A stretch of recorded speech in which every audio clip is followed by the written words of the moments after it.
9:12 pagi. Ketika saya melangkah perlahan keluar dari sebuah kereta berwarna gelap di hadapan studio kecil berhampiran Jalan Ampang. Selendang yang saya pakai tiba-tiba terjatuh ke lantai. Hanya bunyi kain menyentuh simen kedengaran jelas di tengah udara pagi yang masih sunyi. Beberapa orang di situ berhenti bergerak untuk beberapa saat. Seorang wanita muda yang sedang memegang telepon memandang ke arah saya lama sebelum cepat-cepat menoleh ke tempat lain. Tiada siapa bercakap apa-apa ketika itu. Tetapi beberapa jam kemudian, menurut beberapa sumber di media sosial, gambar pagi itu mula tersebar perlahan-lahan bersama satu persoalan yang tidak pernah saya sangka akan muncul pada usia begini. Adakah benar Uji Rashid sedang menyimpan satu berita gembira yang belum mahu dikongsikan kepada dunia?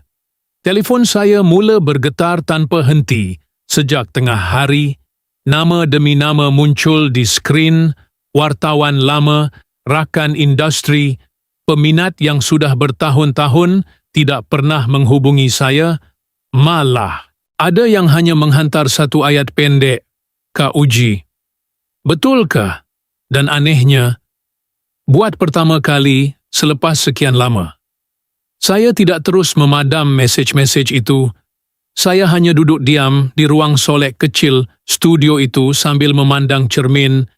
Lampu putih di sekeliling cermin masih menyala terang, tetapi wajah saya kelihatan jauh lebih letih daripada biasa. Ramai orang mungkin fikir perkara paling sukar tentang usia tua ialah menerima tubuh yang semakin berubah.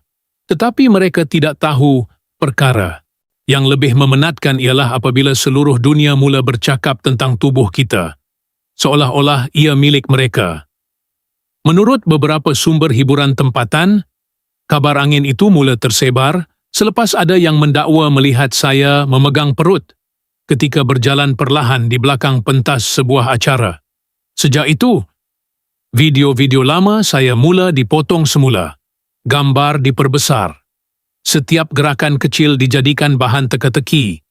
Ada yang ketawa, ada yang mempertahankan saya, dan ada juga yang berkata mungkin seorang wanita tua hanya mahu merasa bahagia sekali lagi sebelum semuanya terlambat. Saya membaca semua itu dalam diam, tanpa marah, tanpa menjelaskan apa-apa. Kerana semakin usia meningkat, kita mula sedar bahawa tidak semua perkara perlu dijawab kepada dunia. Malam itu, ketika pulang ke rumah, saya membuka tingkap sedikit dan membiarkan udara Kuala Lumpur masuk perlahan ke dalam kereta. Lampu bandar bergerak panjang seperti garis emas di luar sana. Dan untuk beberapa minit, saya teringat kembali zaman ketika nama saya mula dikenali dahulu. Ketika orang bercakap tentang suara saya, tentang lagu saya, tentang pentas yang saya pijak, bukan tentang tubuh saya, bukan tentang usia saya, dan bukan tentang kemungkinan yang bahkan saya sendiri belum tentu faham bagaimana mahu jelaskan. Menurut beberapa kenalan rapat, saya dikatakan lebih banyak berdiam sejak beberapa bulan kebelakangan ini. Mereka tidak salah. Ada hari-hari tertentu di mana saya hanya duduk di dapur sambil mendengar bunyi jam dinding bergerak perlahan, memikirkan betapa peliknya hidup seorang wanita. Ketika muda orang bertanya, bila mahu berkahwin, selepas berkahwin, orang bertanya, bila mahu punya anak, dan ketika usia sudah mencecah lebih 7 dekad, orang masih bertanya tentang tubuh yang sama. Seolah-olah seorang perempuan tidak pernah benar-benar bebas daripada penilaian dunia, dan mungkin itulah sebabnya pagi itu, selepas bertahun-tahun memilih untuk mengelak, saya akhirnya hanya tersenyum kecil ketika kamera mula menghala ke arah saya, bukan kerana mahu mengesahkan apa-apa, tetapi kerana buat pertama kali saya sudah terlalu penat untuk terus bersembunyi daripada pertanyaan manusia yang tidak pernah habis. Ada satu perkara tentang usia tua yang ramai orang tidak faham, Ia datang terlalu perlahan, sampai kadang-kadang kita sendiri tidak sedar bila hidup mula berubah menjadi sunyi. Suatu ketika dahulu, saya pernah berdiri di bawah cahaya pentas yang terlalu terang, sampai wajah penonton pun tidak kelihatan jelas. Bunyi tepukan memenuhi dewan. Wartawan menunggu di belakang pentas. Bunga memenuhi ruang persalinan. Dan hampir setiap langkah saya menjadi bahan cerita orang. Menurut beberapa peminat, lama. Zaman itu dianggap antara tempoh paling gemilang dalam hidup saya. Tetapi, kemasyhuran juga membuatkan seseorang belajar hidup dalam pemerhatian manusia. Setiap senyuman ditafsir, setiap diam dipersoalkan, dan lama-kelamaan, saya mula terbiasa menyimpan banyak perkara sendiri. Mungkin sebab itu, apabila usia semakin meningkat, saya tidak terlalu takut dengan kesunyian, saya cuma belajar menerimanya perlahan-lahan. Sekarang, rumah saya jauh lebih tenang berbanding dahulu. Tiada lagi bunyi. Orang keluar masuk tanpa henti. Tiada lagi panggilan produksi setiap malam. Kadang-kadang 1 minggu berlalu tanpa saya perlu menghadiri apa-apa acara besar. Jadual hidup menjadi kecil, tetapi lebih perlahan, dan entah kenapa, lebih jujur. Setiap pagi saya masih bangun awal, berjalan perlahan ke dapur sambil memegang belakang kerusi untuk menstabilkan langkah. Saya akan panaskan air sendiri, masukkan uncang teh ke dalam cawan lama yang sudah sedikit retak di bahagian pemegang, kemudian duduk dekat tingkap kecil sambil melihat cahaya matahari jatuh perlahan di lantai rumah. Ada hari-hari tertentu saya membuka semula kotak lama berisi kaset-kaset lama. Suara saya sendiri kedengaran jauh lebih muda di dalam pita yang sudah sedikit tenggelam. Bunyinya itu, kadang-kadang saya tersenyum sendiri. Kadang-kadang saya terus menutup pemain kaset sebelum lagu habis dimainkan. Bukan sebab sedih, tetapi kerana terasa aneh melihat masa berlalu begitu cepat. Menurut beberapa sumber hiburan, sejak khabar angin itu mula tersebar, ramai mula mencari semula video lama saya, wajah lama saya, temu bual lama saya, seolah-olah dunia sedang cuba menyusun semula hidup seorang wanita tua untuk mencari sesuatu yang mereka sendiri belum pasti. Dan malam demi malam, televisyen di ruang tamu saya terus memaparkan wajah-wajah bercakap tentang perkara yang saya sendiri belum pernah jelaskan. Ada yang ketawa kecil ketika menyebut umur saya, ada yang mempertahankan saya dengan penuh emosi, dan ada juga yang berkata mungkin seorang wanita tetap berhak merasa bahagia, walaupun usia sudah jauh meninggalkan masa mudanya. Tetapi kadang-kadang, terlalu banyak suara membuatkan kepala menjadi penat. Beberapa malam lalu, saya duduk sendirian di sofa sambil memegang alat kawalan televisyen. Seorang pengacara sedang membaca tajuk berita berkaitan diri saya dengan nada separuh terkejut. Penonton di studio pula mula berbunyi riuh. Dan tanpa berfikir panjang, saya terus menekan butang tutup. Rumah kembali, sunyi serta-merta. Hanya bunyi kipas siling berputar perlahan kedengaran dari dapur. Saya duduk lama dalam gelap malam itu, memandang pantulan samar wajah sendiri di tingkap, dan buat seketika, saya tertanya-tanya, sejak bila kehidupan seorang perempuan tua menjadi sesuatu yang begitu sukar dibiarkan tenang oleh dunia luar, sebenarnya semuanya tidak bermula daripada kenyataan rasmi, bukan juga daripada sidang media atau temu bual besar seperti yang ramai sangka. Menurut beberapa pengguna media sosial, cerita itu mula hidup hanya kerana satu gambar yang pada awalnya hampir tiada siapa peduli. Gambar itu diambil secara senyap dari sisi ketika saya berjalan keluar dari sebuah bangunan selepas rakaman pendek. Pencahayaannya tidak begitu jelas. Wajah saya juga separuh terlindung oleh cermin mata hitam. Tetapi ada satu perkara kecil yang mula membuat orang bercakap. Tangan saya yang secara spontan diletakkan perlahan di bahagian perut ketika menuruni anak tangga kereta, hanya beberapa saat, terlalu singkat sebenarnya. Namun internet tidak pernah memerlukan masa yang panjang untuk mencipta sebuah cerita. Beberapa jam selepas itu, satu klip video berdurasi tidak sampai 10 saat mula muncul semula di beberapa akaun hiburan. Video itu diperlahan, diperbesar, malah ada yang menambah muzik perlahan di belakangnya seolah-olah mereka sedang menyusun babak untuk sebuah drama yang belum selesai. Menurut beberapa sumber forum hiburan Malaysia, ramai mula membandingkan pakaian saya sekarang dengan penampilan beberapa tahun lalu. Mereka berkata baju saya kelihatan lebih longgar, langkah saya lebih berhati-hati, dan saya semakin jarang muncul di khalayak ramai. Ada yang menganggap semua itu hanya perubahan biasa seorang wanita berusia, tetapi ada juga yang mula percaya saya sedang menyembunyikan sesuatu daripada dunia luar. Dan seperti biasa, manusia mula membina jawapan mereka sendiri. Sebelum saya sempat berkata apa-apa, saya masih ingat malam ketika seorang kenalan menghantar tangkap layar komen-komen yang sedang tular. Seorang peminat lama menulis bahawa dia tidak peduli sama ada khabar angin itu benar atau tidak. Baginya, melihat saya masih mampu tersenyum di usia begini, sudah cukup membuat dia gembira. Komen itu mendapat ribuan tanda suka hanya dalam beberapa jam, tetapi di bawahnya muncul pula ratusan perdebatan lain. Golongan muda mula membuat video reaksi.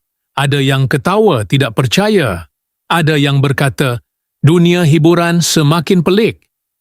Dan ada juga yang secara jujur berkata, mereka kasihan melihat seorang wanita tua terus menjadi bahan pemerhatian orang ramai.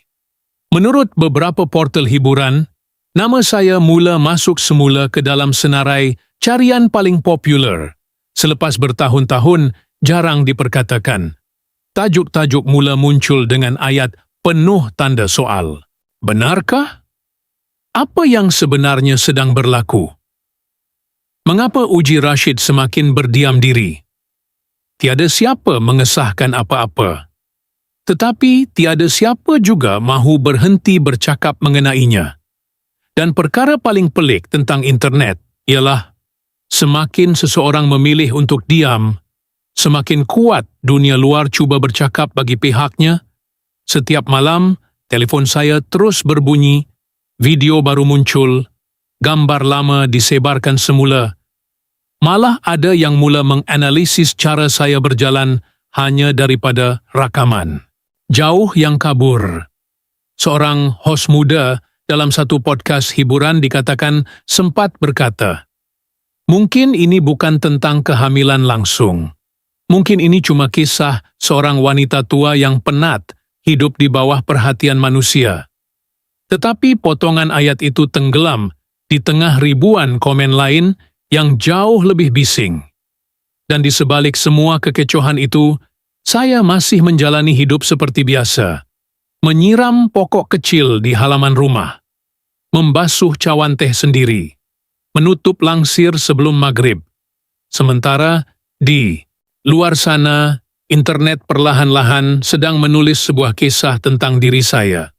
Tanpa pernah benar-benar bertanya, bagaimana rasanya menjadi perempuan tua yang terpaksa membaca semua itu seorang diri, hampir pukul 11.47 malam, ketika telefon saya berbunyi sekali lagi.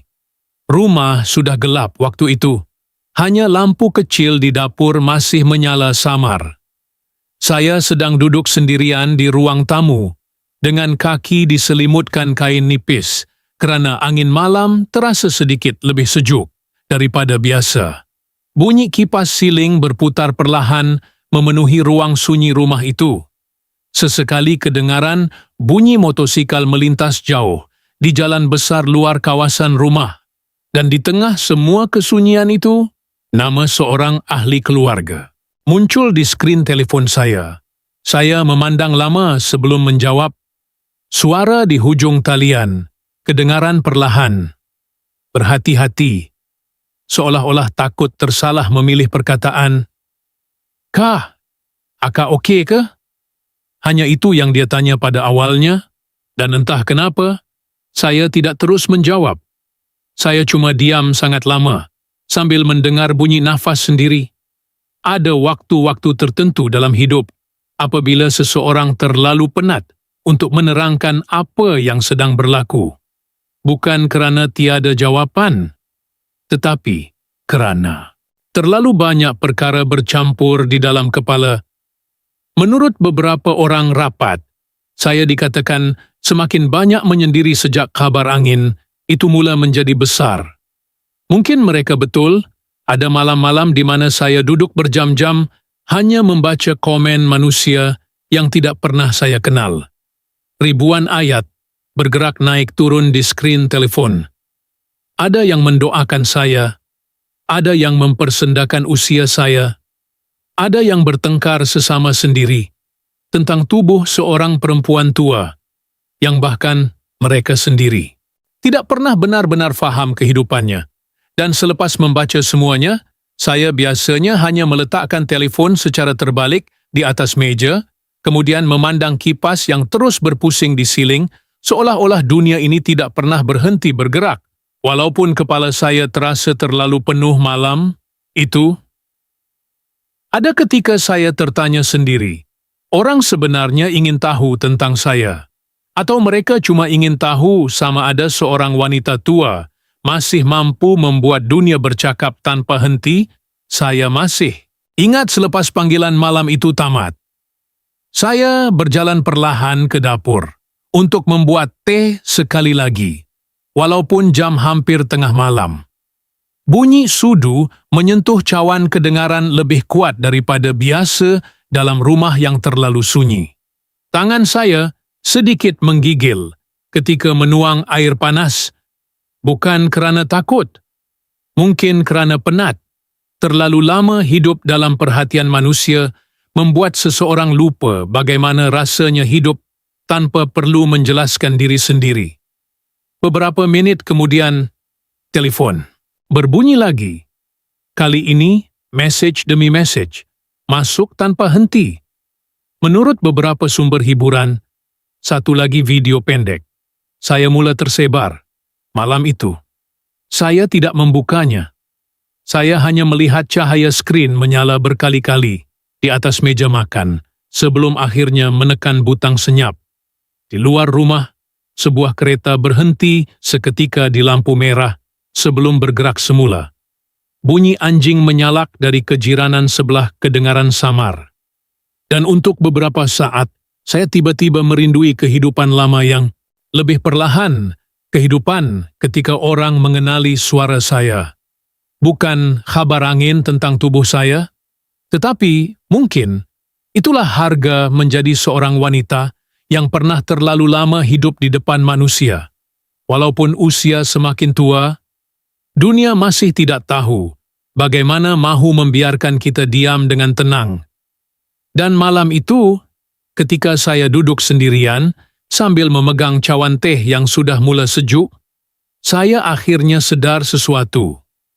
Kadang-kadang perkara yang paling memenatkan bukanlah fitnah atau gosip tetapi rasa sunyi selepas semua orang selesai bercakap tentang diri kita. Beberapa hari selepas itu, saya menghadiri satu pertemuan kecil yang pada asalnya tidak pun dirancang untuk menjadi sesuatu yang besar, hanya sebuah acara sederhana di dalam ruang tertutup dengan beberapa kenalan lama industri. Tiada pentas besar, tiada lampu berlebihan, hanya kerusi-kerusi kecil disusun rapat bersama bunyi pendingin hawa yang kadang-kadang lebih kuat daripada suara manusia sendiri. Saya datang dengan pakaian longgar berwarna lembut, rambut disisir ringkas, dan sejujurnya, saya cuma mahu hadir sebentar sebelum pulang awal seperti biasa. Tetapi sejak kabar angin itu mula tersebar, setiap tempat yang saya pergi terasa seperti sedang menunggu sesuatu daripada saya. Beberapa telefon sudah mula diangkat. Sebaik sahaja saya melangkah masuk, Bukan kerana saya menyanyi malam itu, tetapi kerana orang mahu melihat wajah saya lebih dekat, mahu mencari jawapan daripada gerak tubuh yang mungkin tidak sengaja. Menurut beberapa sumber hiburan, suasana di dalam ruangan itu mula berubah tegang apabila seorang wanita di bahagian belakang tiba-tiba berdiri sambil tersenyum kecil, lalu bertanya dengan nada perlahan, "Kak Uji, ada apa-apa yang akak ingin kongsi dengan kami?" Soalan itu sebenarnya sangat ringkas, tetapi seluruh ruangan tiba-tiba menjadi terlalu senyap. Saya masih ingat bunyi sudu kecil terjatuh di meja belakang ketika semua orang berhenti bercakap. Beberapa kamera telefon terus terarah kepada wajah saya, dan untuk beberapa saat, saya sendiri tidak tahu bagaimana mahu menjawab. Saya hanya tersenyum kecil sambil menundukkan wajah agak lama. Tangan saya menggenggam hujung selendang perlahan. Mata saya memandang lantai sebelum akhirnya mengangkat wajah semula. Dan entah kenapa, pada malam itu, saya tidak terus menafikan apa-apa seperti yang selalu saya lakukan selama ini. Saya cuma berkata perlahan, "Pada usia macam saya ni, kalau hidup masih bagi sesuatu untuk kita senyum, mungkin kita cuma perlu belajar bersyukur. Hanya itu, tidak lebih." Daripada satu ayat pendek, tiada pengakuan, tiada penjelasan. Tetapi menurut beberapa individu yang berada di situ, suasana berubah serta-merta selepas kata-kata itu keluar dari mulut saya. Ada yang terus memandang sesama sendiri, ada yang menutup mulut kerana terkejut, dan ada juga yang hanya diam sambil memegang telefon mereka lebih kuat. Saya sendiri tidak pasti kenapa saya memilih untuk menjawab begitu malam itu. Mungkin kerana terlalu lama hidup dalam penafian membuat seseorang akhirnya penat untuk terus melawan segala tafsiran manusia. Atau mungkin kerana pada usia tertentu, seseorang mula sedar bahawa tidak semua kebahagiaan perlu diterangkan kepada dunia. Tetapi internet tidak memahami diam dengan cara yang sama. Kurang daripada sejam selepas acara itu tamat, potongan video pendek mula tersebar di mana-mana. Wajah saya yang tersenyum samar diperlahan. Ayat pendek itu ditulis semula dalam pelbagai bentuk tajuk. Menurut beberapa portal hiburan tempatan, nama saya sekali lagi memenuhi halaman utama dengan pelbagai persoalan baru. Ada tajuk yang berbunyi, seolah-olah saya sudah memberi jawapan besar. Ada juga yang terus mengaitkan kata-kata saya dengan kabar angin yang selama ini berlegar. Dan semakin malam bergerak, semakin laju cerita itu membesar di luar kawalan saya. Golongan muda mula membuat semula video itu dengan muzik latar penuh emosi. Peminat lama pula menulis komen panjang tentang bagaimana mereka melihat kesedihan tersembunyi di sebalik senyuman saya. Malam itu, sementara beberapa pengulas hiburan dikatakan mula berdebat di televisyen tentang maksud sebenar ayat yang saya ucapkan. Dan di tengah semua kekecohan itu, saya sudah pun pulang ke rumah, membuka kasut perlahan di depan pintu, meletakkan beg tangan di sofa, lalu duduk sendirian dalam ruang tamu yang kembali sunyi, sedangkan di luar sana, seluruh internet sedang cuba memahami satu ayat yang bahkan saya sendiri ucapkan tanpa benar-benar merancangnya. Selepas malam itu, semuanya bergerak terlalu pantas sampai saya sendiri tidak sempat memahami bagaimana satu ayat pendek boleh berubah menjadi perdebatan besar di seluruh negara. Menurut beberapa sumber media tempatan, potongan video saya yang tersenyum sambil mengucapkan kata-kata tentang belajar bersyukur mula muncul di hampir setiap halaman hiburan dalam masa kurang 24 jam. Telefon saya tidak berhenti berbunyi sejak pagi. Panggilan demi panggilan masuk tanpa ruang untuk sunyi. Ada nombor yang saya kenal, ada juga nombor asing yang muncul tanpa nama.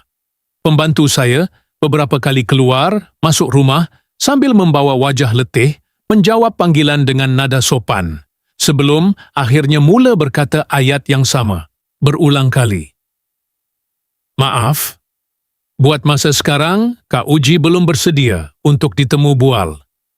Tetapi semakin banyak penolakan diberikan, semakin besar rasa ingin tahu dunia luar. Dan internet mula terbahagi kepada begitu banyak suara yang bercampur menjadi satu bunyi bising, yang sukar dihentikan.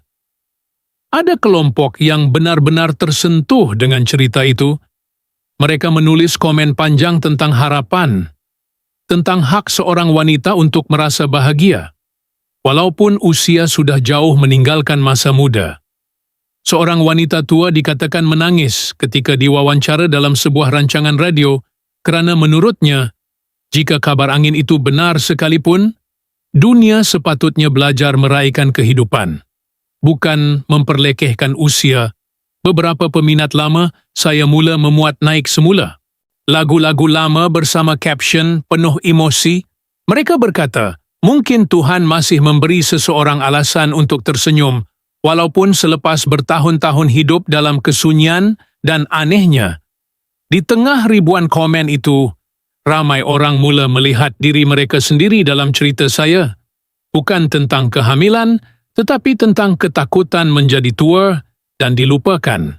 Namun di sudut lain internet, muncul pula suara-suara yang jauh lebih dingin. Menurut beberapa forum hiburan Malaysia, ada yang percaya semua ini hanyalah salah faham besar yang dibesarkan media. Mereka berkata, mungkin pakaian longgar, saya hanya pilihan biasa seorang wanita berusia. Mungkin tangan yang diletakkan di perut itu cuma refleks spontan ketika menuruni tangga, dan mungkin manusia terlalu haus dengan cerita luar biasa sampai mereka sanggup mencipta simbol daripada perkara kecil. Beberapa pengulas muda di media sosial mula mempersoalkan mengapa masyarakat begitu cepat mempercayai kabar angin tanpa sebarang pengesahan. Tetapi, ironinya, semakin mereka menafikan cerita itu, semakin besar pula perhatian yang diberikan kepadanya.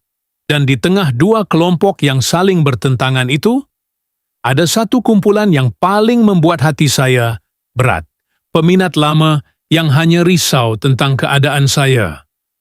Mereka tidak bertanya sama ada kabar angin itu benar atau tidak. Mereka cuma menulis, Kak Uji jangan terlalu penat. Kami cuma harap akad sihat. Jangan baca komen terlalu banyak. Komen-komen kecil itu muncul tenggelam timbul di antara ribuan perdebatan lain. Tetapi setiap kali saya terbaca, dada saya terasa sedikit sesak. Kerana buat pertama kali saya sedar, mungkin ada orang yang masih melihat saya sebagai manusia, bukan sekadar tajuk berita. Malam demi malam, pintu rumah saya terus tertutup rapat. Langsir ruang tamu jarang dibuka. Pembantu saya mula mematikan loceng pintu. Selepas beberapa individu tidak dikenali datang mahu mendapatkan gambar. Menurut beberapa jiran, ada kereta yang beberapa kali berhenti lama di luar kawasan rumah sebelum bergerak pergi semula. Dan sementara dunia luar terus bercakap tanpa henti, saya lebih banyak duduk sendirian di balkoni tingkat atas rumah, memandang lampu bandar Kuala Lumpur yang bergerak jauh di hadapan. Telefon masih bergetar di atas meja kecil sebelah saya. Skrin menyala setiap beberapa saat dengan berita baru, video baru, tajuk baru. Tetapi saya hanya membiarkannya berbunyi tanpa disentuh. Angin malam meniup langsir perlahan dari pintu kaca belakang, bunyi. Trafik masih kedengaran samar dari jalan utama. Dan di tengah semua kebisingan dunia yang sedang bertengkar tentang hidup saya cuma duduk diam memegang secawan teh yang sudah lama sejuk.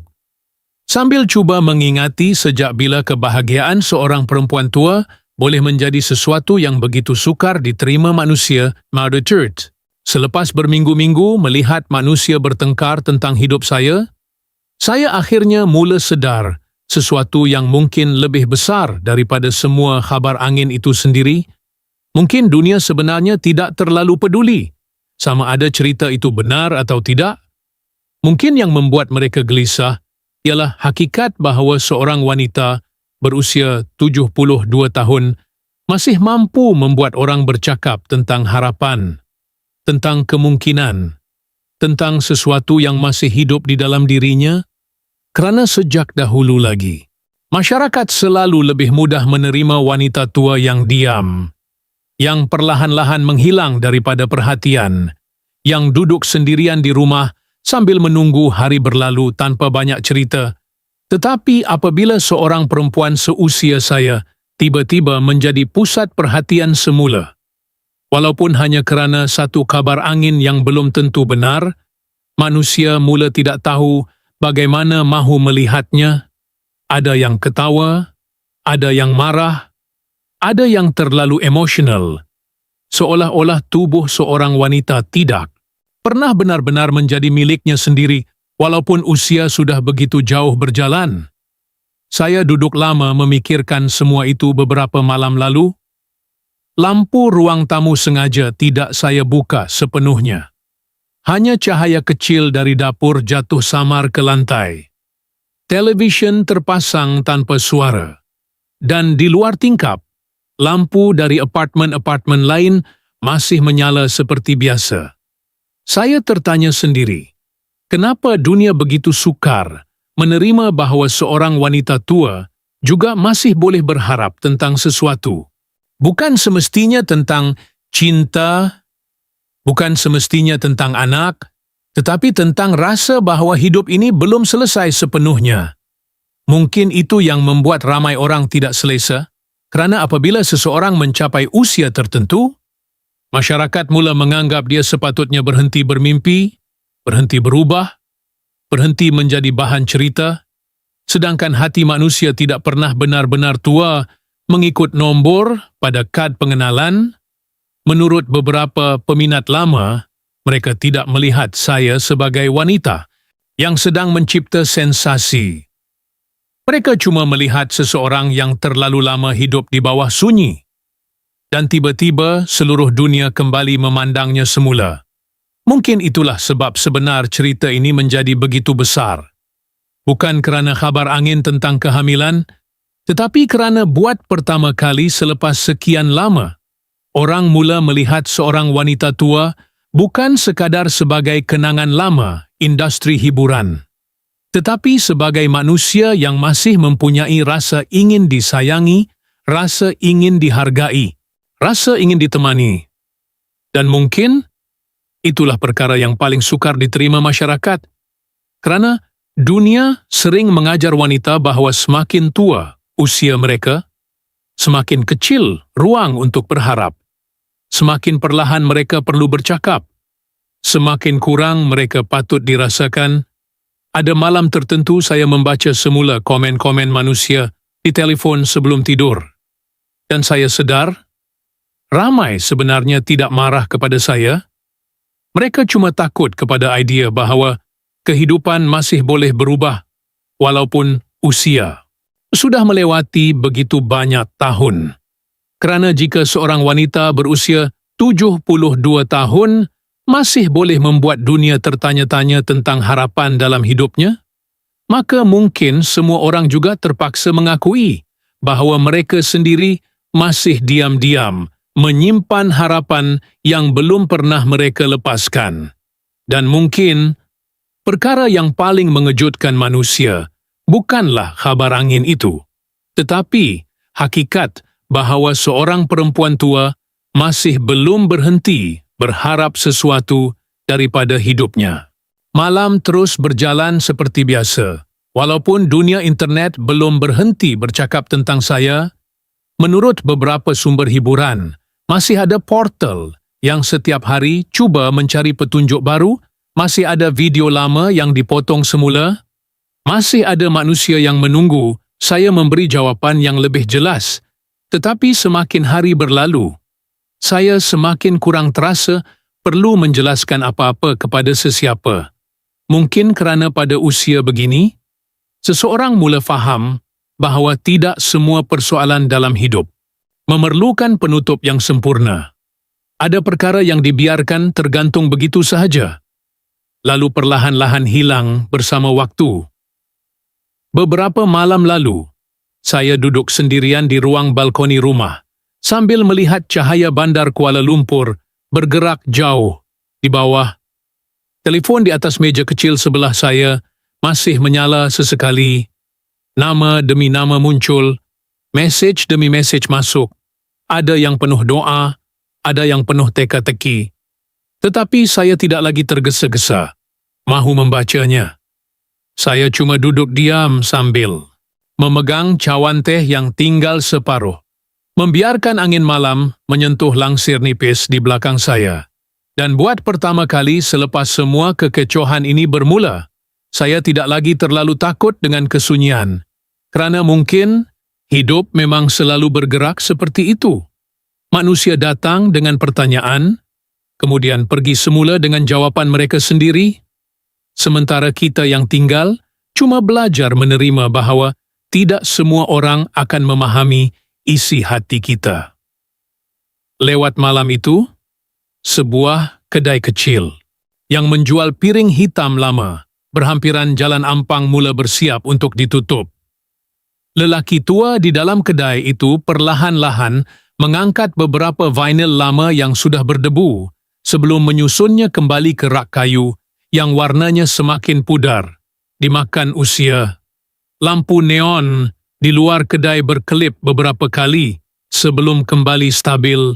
Di kaki 5, beberapa anak muda berjalan sambil ketawa kecil tanpa memandang ke arah kedai tua itu. Bunyi enjin kereta terus bergerak di jalan besar. Lampu isyarat bertukar daripada merah kepada hijau tanpa pernah berhenti. Seorang penghantar makanan berhenti sebentar di tepi jalan untuk memeriksa telefonnya sebelum meneruskan perjalanan. Dan di suatu sudut bandar yang masih belum tidur itu, seorang wanita berusia 72 tahun masih duduk diam di hadapan skrin telefon yang menyala, lalu gelap berkali-kali. Tanpa tergesa-gesa, mahu membetulkan apa-apa cerita tentang dirinya. Kerana mungkin selepas terlalu lama hidup dalam perhatian manusia, perkara yang paling ingin disimpan bukan lagi tentang benar atau tidaknya sesuatu khabar angin, tetapi rasa bahawa di tengah dunia yang sentiasa bergerak pantas ini, hidupnya masih sempat meninggalkan satu getaran kecil di hati orang lain, dan mungkin itu sudah cukup untuk membuat seseorang terus tersenyum perlahan dalam diam